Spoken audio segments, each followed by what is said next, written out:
तो नमस्ते, मैं स्वागत करती हूँ आप सभी का आपके अपने यूट्यूब चैनल लहर में। मैं फिर उपस्थित हूँ आप लोगों के सामने लेके कविता वही हरिजन गाथा भाग 3। यह हरिजन गाथा का भाग 3 है। हम भाग 1 और 2 पहले ही आपके साथ साझा कर चुके हैं। जहाँ भाग 1 में पृष्ठभूमि बताई गई थी, दूसरे में एक आशा, उम्मीद और क्रांति जगती है, तीसरे में उसी कविता का अगला भाग है जो आगे उसको बच्चे को कहीं और शिफ्ट करने की बात कही है। तो चलिए हम शुरू करते हैं। सुनते हो बोला खदेरन, बुद्धू भाई देर नहीं करनी है इसमें, चलो कहीं बच्चे को रख आवें, बतला गए हैं अभी अभी गुरु महाराज, बच्चे को माँ सहित हटा देना है कहीं फौरन बुद्धू भाई। बुद्धू ने अपना माथा हिलाया, खदेरन की बात पर 1 नहीं 3 बार बोला मगर एक शब्द नहीं।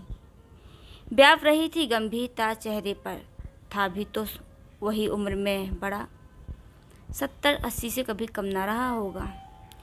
तो चलो उठो, फौरन उठो, शाम की गाड़ी से निकल चले, मालूम नहीं होगा किसी को, लौटने में 3-4 रोज़ तो लग ही जाएंगे। बुद्धू भाई तुम तो अपने घर जाओ, खाओ पियो आराम कर लो, रात में गाड़ी के अंदर जागना भी तो पड़ेगा, रास्ते के लिए थोड़ा चना चवेला जुटा लेना, मैं इतने में करता हूँ तैयार, समझा बुझा कर सुखिया और उसकी सास को। बुद्धू ने पूछा धरती टेक कर, उड़ते उड़ते, झरिया गिड़िया बोकरी कहाँ रखेंगी छोकरे को, वही ना जहाँ अपनी बरादरी के कुली मजदूर होंगे 100-50, 4-6 महीने बाद ही कोई काम पकड़ लेगी सुखिया भी।